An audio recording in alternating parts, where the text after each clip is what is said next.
Hello, girls, guys, or otherwise. This is Rich, and welcome to another Tarot Talk Tuesday. We are discussing the Queen of Swords. Let me get my life here together. Uh, I tried starting this video one time. I had no notes in front of me. Tried to continue starting it, and I didn't have the window capture setting set up for looking at the pictorial key. And now, yeah, Jelly's just being a little affectionate, a little too affectionate for trying to make this video, and now it's apparently bath time. So, hey, message here: keep clean. Anyway, we are discussing the Queen of Swords. So grab your coffee, grab your tea, grab your beverage, whatever it may be. Sit on back, relax, and I'm going to try to make this a short and sweet video because I'm also going to try to film our Table Talk Thursday video. I really enjoy the discussions that have been coming out the last couple weeks with the Table Talk Thursday, so be sure to join me on those ones. Um, as per usual, let me go through some of the particulars. If you are not yet subscribed, go ahead and hit the subscribe button right down there. Hit the bell notification so you get notified of videos whenever they come out. If you like these videos, go ahead and show your support and appeasing the algorithmic gods of YouTube by hitting that like button. Also, hitting the dislike button also apparently appeases the algorithmic gods of YouTube. All hail the algorithmic gods of YouTube. And if you have questions, comments, something I missed, something that you want to add, be sure to leave me a comment. Whether you agree or disagree, as you've seen from my past video, if you watched my Sunday video, yeah, if you're rude, I'm going to share it with everybody and we're going to just scrutinize. Um, I don't usually do that, but if you're just outright rude and belligerent, yeah, maybe I'll just air out that laundry. I don't know. Maybe I will, maybe I won't. Don't know. If you guys enjoy the little rant videos like that, let me know. Leaving a comment below. You can also catch up with me on Twitter. I noticed that some people have been tweeting at me. I just got uh, a, a direct message. I have open direct messages, so you can go ahead and send me whatever messages you want. Um, and they go into a little folder of saying, hey, you need to respond whether or not you want to reply to these people, that type of thing. um, I do have that open, so you are more than welcome to you know tweet at me or direct message me on Twitter. I noticed that I did have one come through the other day that I need to answer, but yeah, I have been communicating with people that way. And also, before I go any further, I do want to ask if you guys would be interested in a discourse, in a discourse page. I do have one set up. I just haven't invited anybody. I'm not really sure how discourse actually works, or Discord. That's what it is, not discourse. Discord. So if you guys want to interact with one another that way, maybe we can build a small community of Christo-Pagans on there as well. Um, Let me know your thoughts, feelings by leaving a comment below. Maybe we can get something going there. So let me plop up the picture of the Queen of Swords. This is my nemesis. And I'm going to... Okay, you know what? I was going to go straight into the pictorial key, but the reason that this is my nemesis is because usually when the Queen of Swords comes up, she usually comes up in reverse. And we will get into what that means here in a little bit, but it's not something that, looking back on it, especially not something that I commonly see as good. So she is a person that I do have come up from time to time, and not necessarily somebody that I like seeing at all. I kind of want to take her out of the entire deck, but yeah, we don't do that to our decks. We don't take out something just because it's a hard truth. We just, forge ahead. So let me go ahead and pop up the pictorial key of the tarot. Yeah, as you can see, I'm not entirely prepared here. Um, Let me make that just a little wee bit bigger so I can actually read it. Um, and I could probably make this full screen. If I knew how to make this full screen for me, I would probably do that on here. There is a way. Is it that way? No, that's not it. Um, oh, son of a gun. There is a way to do it too. Oh, I think it's in view.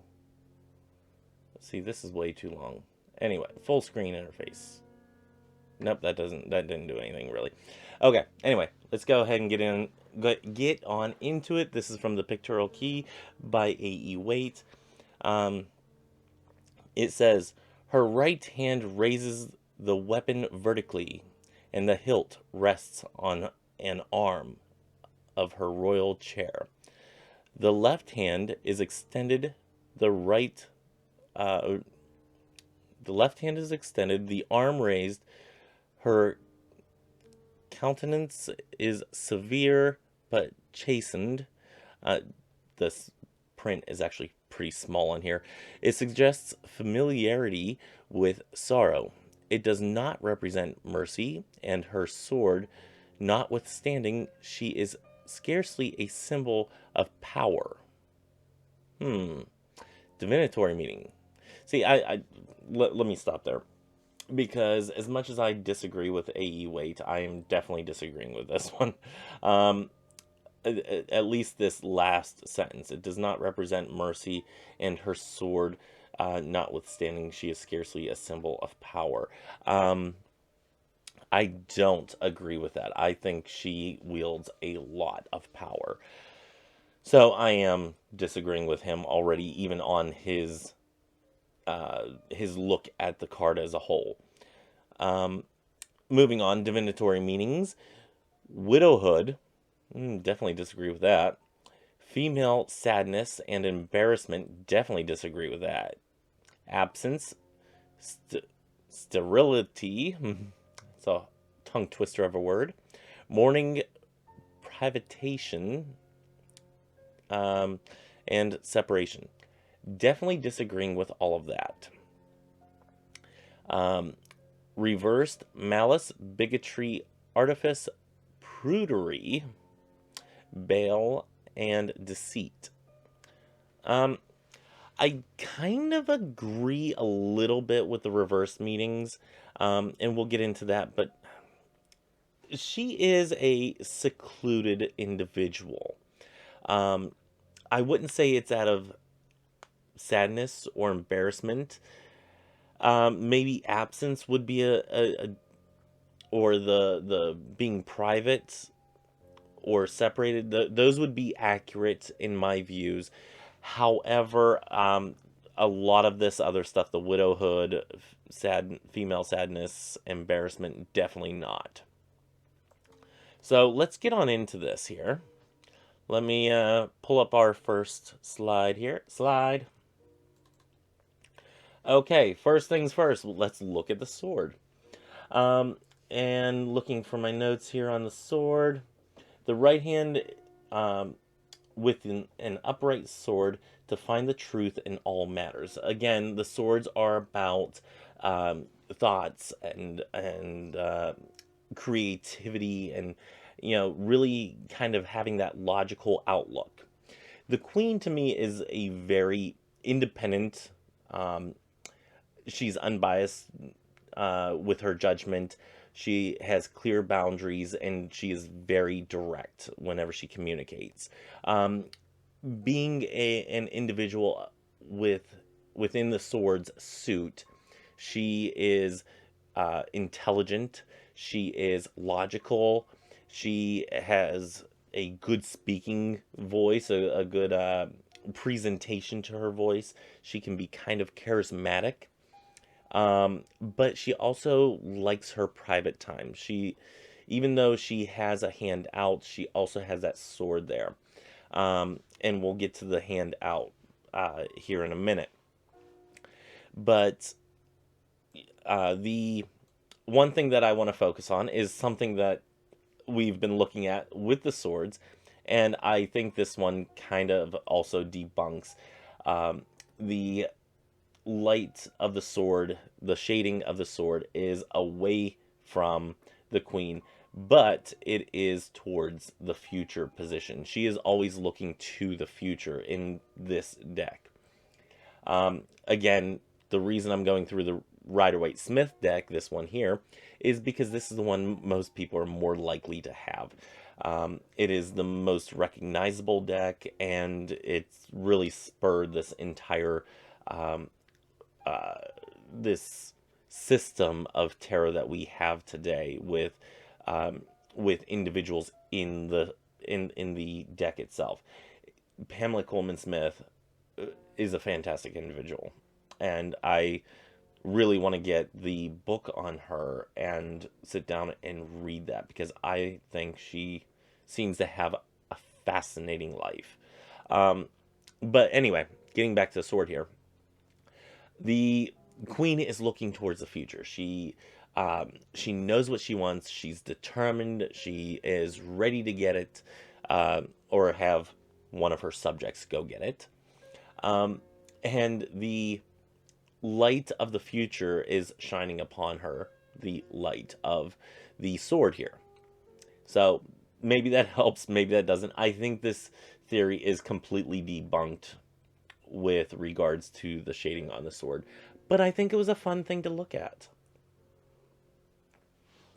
Let me pull up our next one here. Slide. And there we go. Now let's talk about the left hand. The left hand is out as if she's receiving something. She's like, come on, come here. I will teach you, or bring it to me. She is ready to receive. And if we are going with this light theory, or even that she is looking towards the future, if she is looking, let me see, if she is looking towards the future and she is saying, come to me, she is saying, okay, future, I'm ready for you. Come on, bring it on. I got it. And you know what? I have my defenses up, but you're not going to, screw with me, because I have a sword, and something tells me she knows how to use it. But she's like, come on anyway. I will take you on. She is going into this future. She has this independent nature. She is, she sets clear boundaries with that sword. And you can tell by her face, she is very direct in how she approaches people. But I think it says something to a person that is wielding a dagger, or dagger in my case, a sword in hers, that is wielding an instrument and still saying, come on, come on. It's one of those things that, you can logically say, I'm willing to have you come to me, but I'm still going to keep up my defenses. I'm going to keep up my protections, because if you step out of bounds and you don't respect my boundaries, I'm going to bring this sword down on you. So she has a wild side, or not a wild side, a very stern, very strict side to her. I wouldn't say wild by any means. I do not think the Queen of Swords is going out partying. One thing that might just drive home how much of a stern person she is the throne that she's sitting on. She is literally sitting on a concrete, or a throne of stone, and this throne that she is sitting on is rigid. It doesn't change. It's stationary in the way it's built. It's a monstrous throne, and she cannot be comfortable, which might be why she's so strict and stern and whatnot. But it kind of lends to how she is. She's unchanging. She has been independent in the past, and she continues to be an independent person now. Uh, Again, with the unbiased judgment, she is set in her way. She knows the rules of her kingdom, and she is ready to rule without the need for empathy or compassion. She is basically blind justice, and that's how she rules her kingdom, as a queen. Again, with having clear boundaries. This throne, as you see from the area around it, has a clear boundary. And that's something I didn't even put down. But if you look at it, it has what looks like I don't know if that's like a beach or what that goes around, but it goes all the way around. It kind of looks like she's on top of a mountain. Um, but she is in a notable spot, and there is a clear boundary there. Other than directly in front of her, there is no other green that really approaches it. We don't see what's in the forefront of the Queen of Swords here. Maybe I might have to bust out the what is it? The New Visions Tarot, I believe it is, where you see it from the other side and see what's going on over there. But we're going to keep to Pamela Coleman Smith's artwork for right now. Maybe I should do that in the future. I think it would be interesting.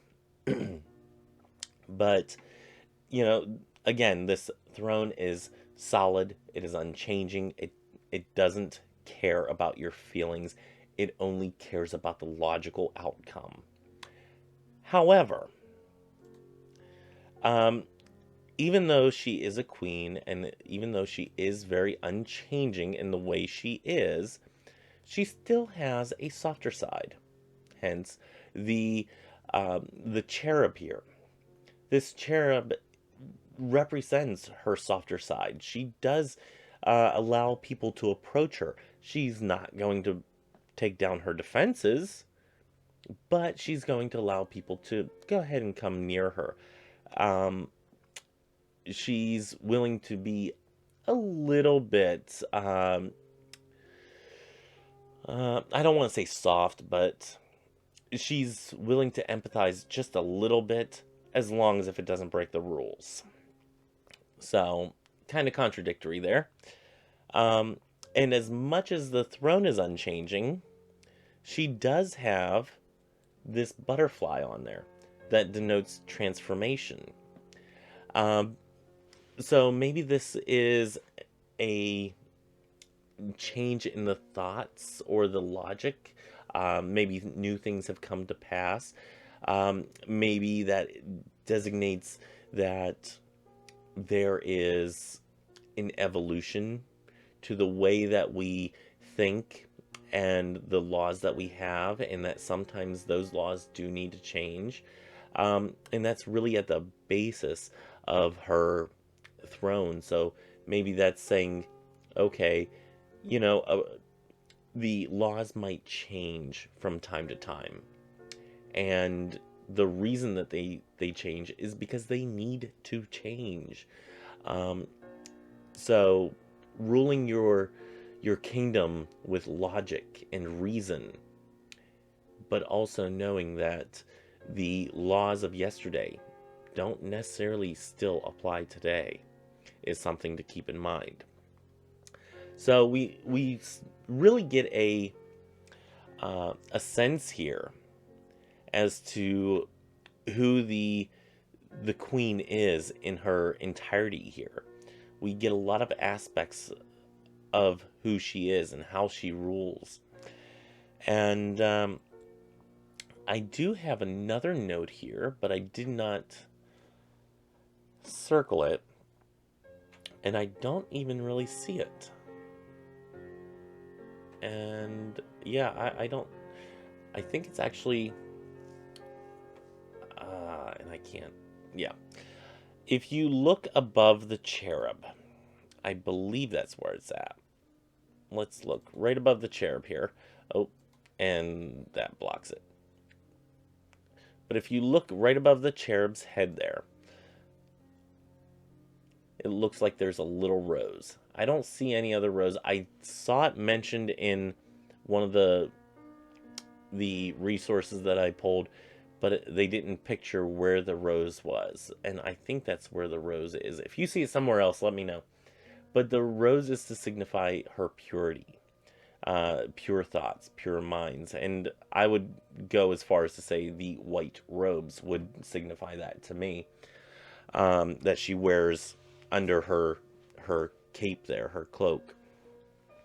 Um, so yeah, I would say that the rose and the white tunic that she wears, the white gown that she is wearing, represents her purity, her pure nature of, I'm neither vengeful, nor am I overly empathetic. I am just.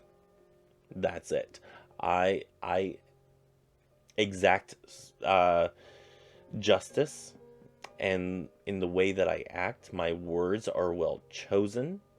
They are uh, they are in a way that um, is logical, well thought out, intelligent, and they have a clear boundary between what is right and what is wrong. This is going to be a person, if this comes up in your I'll get into that here in a minute. I'll get into that at the end. Let's look at the clouds and whatnot. The clouds and the wind and whatnot. Um, Again, as per usual, this shows movement, and they are moving towards the future. And she has her back to the past. She doesn't care about the wind that's blowing at her back. It only serves to move her forward. Um, the clouds can also symbolize a change, but I don't see her in that much of a changing state. That's something that somebody else during my research that I found, but I've not known the Queen of Swords to be a changing person. I think she keeps up with the times. I think she rules by the rule of law, or by the rule of what is correct, whether politically correct or socially correct or whatnot. She rules in that way. But I don't think she just changes because, I think I need something different in my life. No, she is not whimsically changing from one way to another. So I kind of disagree with that. Um, I would say with the clouds, my own interpretation here is that she is above the clouds. Her head is not clouded at all. Um, so she really kind of sees from a higher perspective. She sees from a higher ground. She knows what's going on down below because she has the grand view of everything. So she's really kind of methodical in that way, in the placement of where her throne is and what she sees below. She knows what's going on. In reverse, this is the way that I really hate seeing her. And this is the way that she usually comes up. In reverse, she was overly emotional, easily influenced, cold-hearted, and quite bitchy.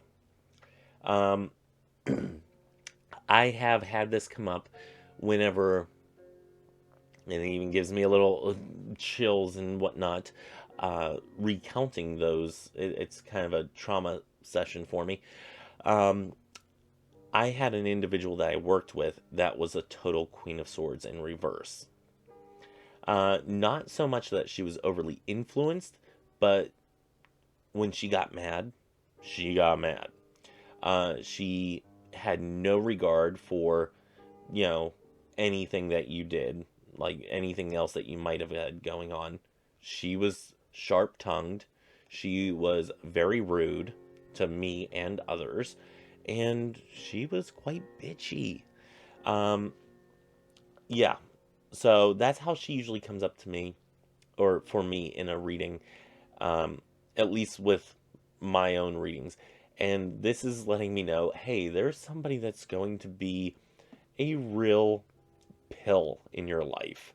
And you need to be aware of that right the hell now. So, in in the upright version, again, I don't really have her coming to me that often in the upright, but I would say that she is a person that isn't really overly emotional. She doesn't let her emotions get the best of her, at least. She keeps those in check. If this comes up in a reading for you, look around for that, particularly the women in your life, is the way that she's come up for me a lot of times. Your mileage may vary. Do let me know in the comments below if your mileage has varied on this. But usually for me, it is signifying a woman that is very sharp-tongued, but she is exact in the way she says things. She will be kind of strict, but not overly. Usually in the reverse is whenever they're kind of strict and rude, just mean. But in the upright, she's kind of just, here's business. We're getting business done. This is how we need to do this today, and you need to follow this set of instructions in order to get things done. She has a set way about her. She has a set standard that you need to meet. And that would be the Queen of Swords in the upright. In the reverse, like I said, whenever she comes into my readings, usually she's in reverse, and it's saying, hey, you have, and again, it's usually women, because a queen. It's usually women that it's pointing to. It's saying, hey, you have somebody in your life right now that's being a little bit of a bitch. Even though I don't like calling individuals that, I like to reserve that more for moods, because it is not a nice term.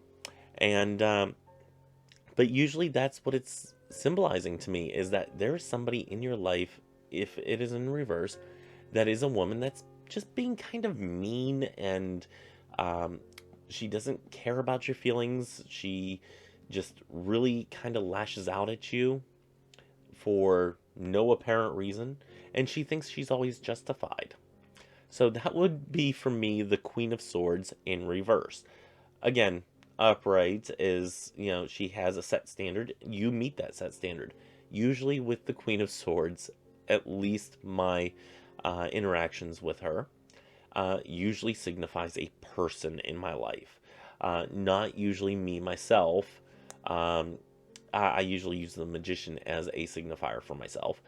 But yeah, it usually resembles somebody else in my life that is being, yeah, along the lines of the Queen of Swords mentality or presentation. So yeah, that was the Queen of Swords. Do let me know if you agree or disagree. Let me know about that Discord thing, if you want that to be a thing. Maybe I'll make that a thing. I don't know. Maybe. And if we did that, we would need to come up with a set standard of like who can and cannot be in there, and whatnot. I don't know how we would do that. Yeah, I'll think of something if that's something that you guys want. With that all being said, I think that's all that I have for Tarot Talk Tuesday. As a reminder, tomorrow is Witchy Wednesday, where we are going through the chakra system, and this week we are doing the throat chakra, one of the chakras that I actually try to work with a lot more because of speaking, and it also signifies listening, all that stuff. I'll go over that tomorrow. Join me on Thursday for our Table Talk Thursday. Join me on Saturday for the Outer Temple of Witchcraft. Already starting my underlining and whatnot. If you don't have your copy, go to last Saturday's video. I have a link in there to get your own copy and whatnot. And let's see, what else? Oh, join me on Christo-Pagan Sunday for our discussion of witchcraft through the Bible. and then again next Tuesday, right here. And we are going to be doing something. It is, oh geez, I don't know which jelly. Uh, we're reviewing a tarot deck next week, aren't we? You don't know, do you? She doesn't know. She knows she loves me. I can't remember exactly what tarot deck I'm reviewing, but I do have one. I already have it made, I think. I don't have it edited, but I have it made. So, yeah. Anyway, join me on next Tuesday for our monthly deck review and reveal. Cannot remember what deck it is. I'm going to have to probably look at that. So, anyway, or maybe I'll just keep a secret. Don't know. Hmm. Things you could learn if we had a Discord. Just putting that out there. Let me know about that seriously by leaving a comment below. I do have somebody that commented the other day. I think it was yesterday. Well, today's Monday when I'm filming this. I'm just rambling now, but they did want me to go ahead and do a uh, a Bible verses as spells series. So I think I might be doing that now after the Witchcraft in the Bible series. So until next time, may you have love, hugs, and ladybugs. Bye bye.